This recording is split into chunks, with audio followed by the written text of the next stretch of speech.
Bonjour et merci de m'avoir accueilli votre réunion. Je souhaite faire un retour sur l'expérience qu'on a eue sur le bilan carbone, sur la démarche.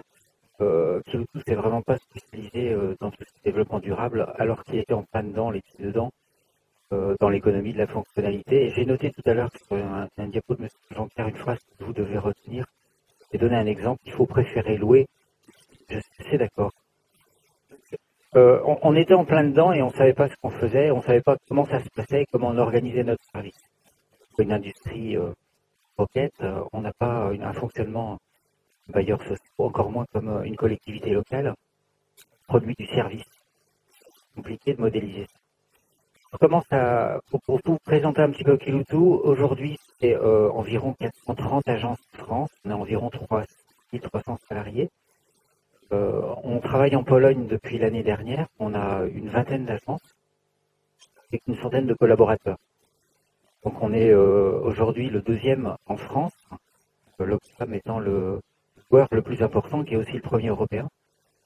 Au niveau de l'Europe, nous on est quatrième. Donc on est une entreprise moyenne qui n'a pas de prétention de devenir premier. On veut faire notre métier le mieux possible.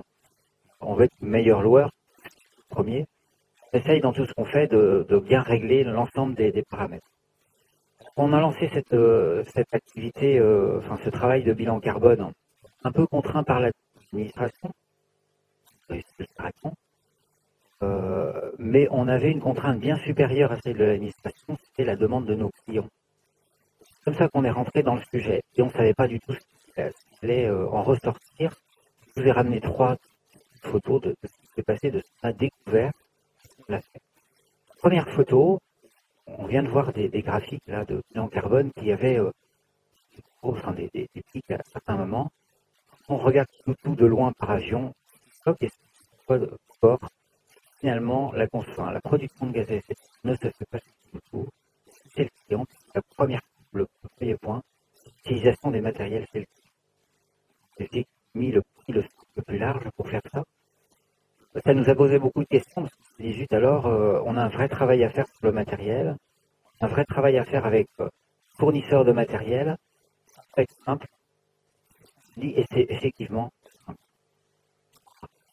On a dit, la première action qu'on a voulu faire là-dessus, c'est donner des critères de choix pour nos matériels. Parce que finalement, lorsqu'on achète une pelleteuse, le critère de choix était essentiellement économique. Et pour le matériel, on a construit, grâce à l'étude carbone, des outils qui nous permettent de différencier la performance d'un matériel d'un point de vue énergétique, de son impact dans notre bilan carbone. Maintenant, on a 2 critères de choix. On a un critère de choix qui est économique, il est resté là. On rajoute ce critère environnemental derrière. Ça a changé la donne, puisque maintenant, cet axe de choix a été compris par pas mal de fournisseurs, qui mettent en avant ou pas, quand ils ont la possibilité de le faire, l'empreinte de leur matériel. La deuxième photo, on enlève la première colonne, on regarde ce qui reste. Là aussi, on a été un peu surpris, parce que on a un gros poste sur l'aspect fret, détaillé, aussi un poste sur les immobilisations. Notre entreprise est un petit peu particulière. Roquette a des usines qui sont bien immobilisées, qui ont des biens de production à un endroit donné, comme vous avez vu. Nous, nos immobilisations, elles sont mobiles. Ce sont toutes les machines qui sont chez nos clients. En termes de modélisation pour le bilan carbone, c'était un petit peu plus compliqué. Ça engendre effectivement du fret, du déplacement de nos matériels. Voilà. Les immobilisations, c'est un poste sur lequel on travaillait parce que la donnée économique, elle est très très forte là-dessus. Ça s'allonge de faire durer le matériel le plus longtemps possible. C'est ça où ça devient rentable.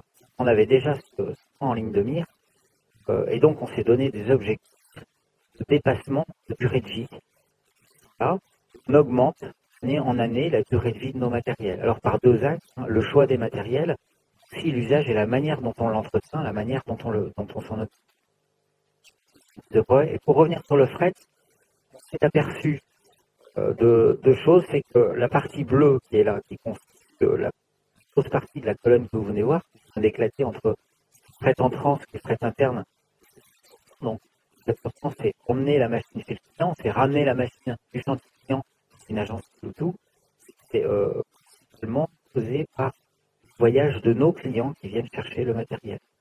On s'est dit, finalement, si tous les voyages de nos matériels, on a voulu simuler ça, si tous les voyages de nos matériels, faits par nous-mêmes, avec plusieurs matériels sur un même camion, on serait en organisant nos tournées.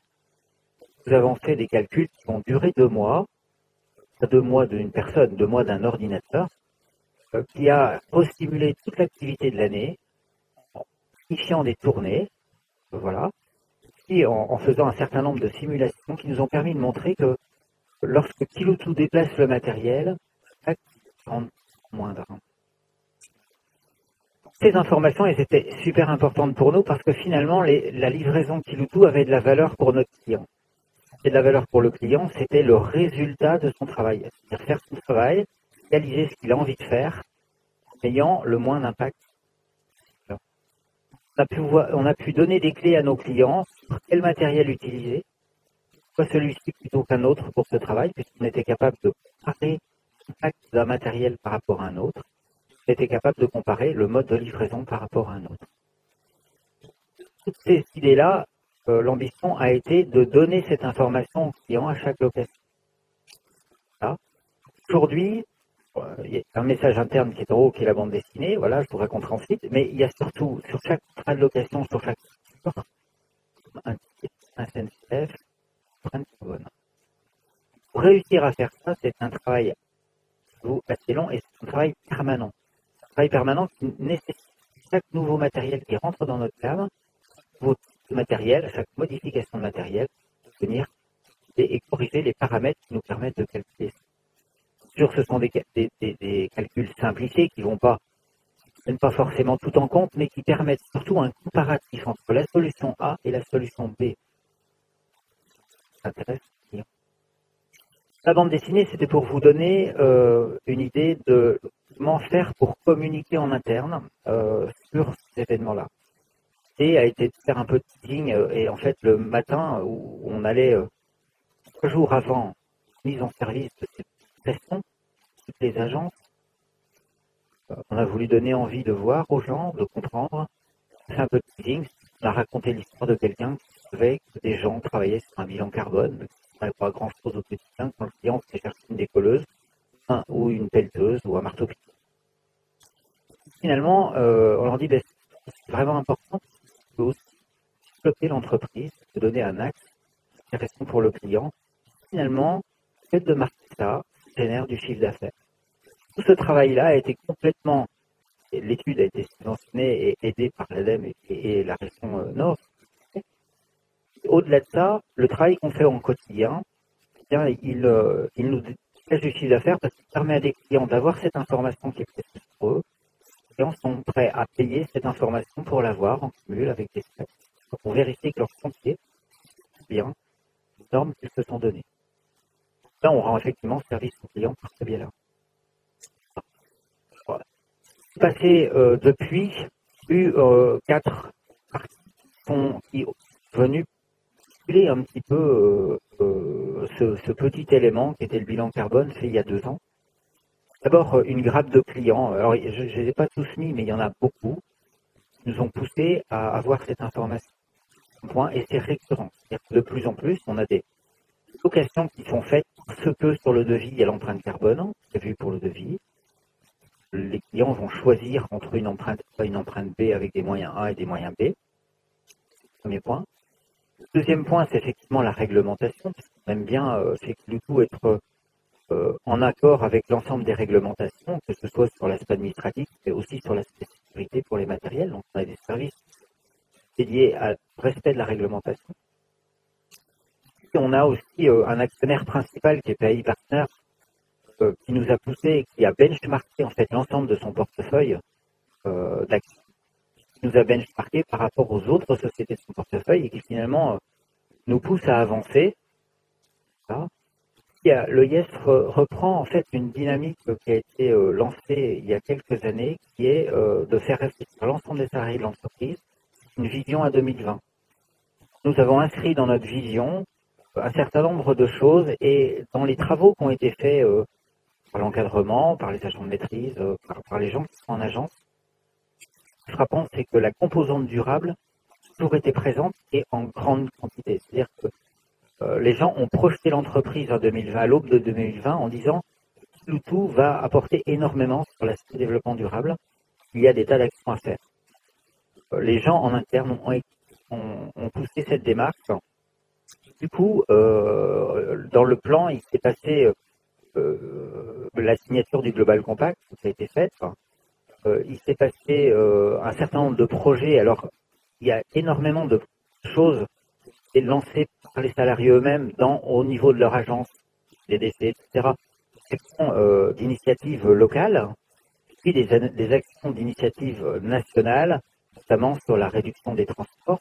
Nous avons augmenté la taille de l'entreprise de nos agences l'année dernière.